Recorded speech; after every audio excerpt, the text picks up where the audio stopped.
Around a third of the European Union's budget is spent on regional policy. That aims to even out disparities in income, wealth and opportunity across the bloc. Much of the cash goes on projects in Europe's poorest regions. Euronews spoke to Corina Cretu, the EU Commissioner for Regional Policy, to talk about the current challenges faced by her department and, more broadly, Europe. Commissioner, you are here in Brussels since more than 4 years. Did you manage to close the gap between East and West and between poor and rich regions?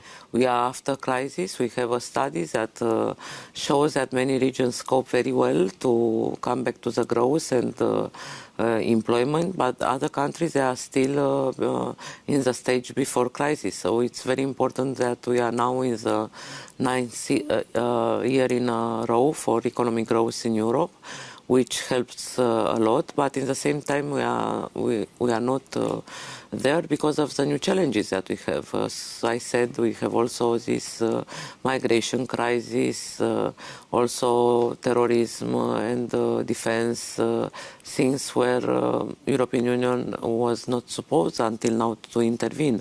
So we have to accommodate all these things, and of course we do what we can to fill the gaps. After Brexit, we will have less money to distribute for cohesion funds, for example. What would you advise for the regional leaders, from the local decision makers? What kind of projects should they propose to get money? On the whole EU budget, the average of cut will be 10%. And despite of this big challenge, of course, we regret very much the departure of the UK, but we have to respect the willingness of the people of this country. Despite of these challenges, we have succeeded to put on the table biggest envelope for cohesion policies, 373 billion.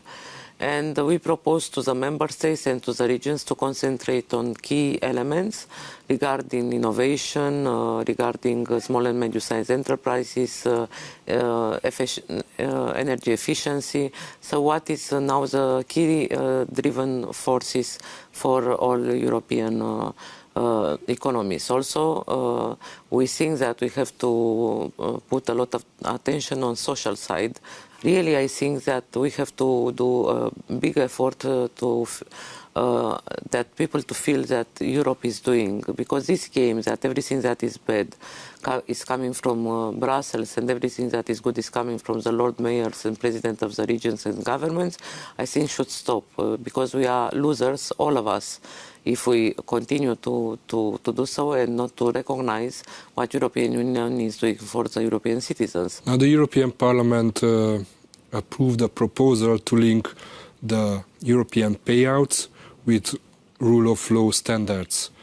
How could it work in the future, and is there a risk, according to you, that at the end people will be deprived of European funds because of the mistakes of the politicians? To be honest, I don't understand why some of the member states consider that this proposal is against themselves, because we all pretend, at least, that we have zero tolerance to fraud and corruption, and this is to protect EU taxpayers' money. For instance, when Olaf has a case, we suspend immediately all the funds until the case is solved.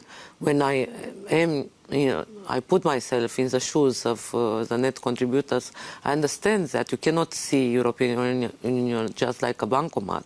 It is a shared solidarity, and in times of good times we have to be together, and during the shaking times we also have to be together.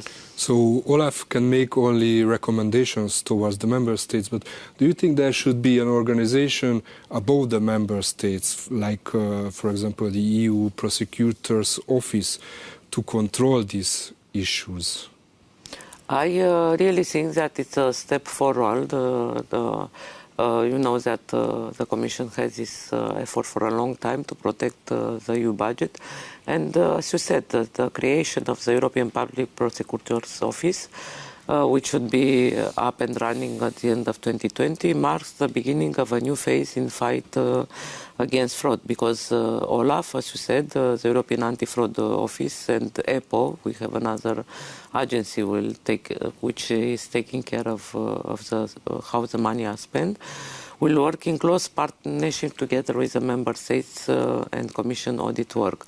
So I really think that this new institution will really enhance the capacity to tackle fraud with EU funds and to protect the taxpayers' money. We have less than 100 days until the European elections. What's your prediction? There will be a more fragmented European Union, or it will be easier to govern, or the populists will come up? What's your prediction? It is obvious that we are in the phase when anti-Europeans and populist waves are raising. And we also made a study about that. My services, DigiRegio, recently published this paper, The Geography of EU Discontent.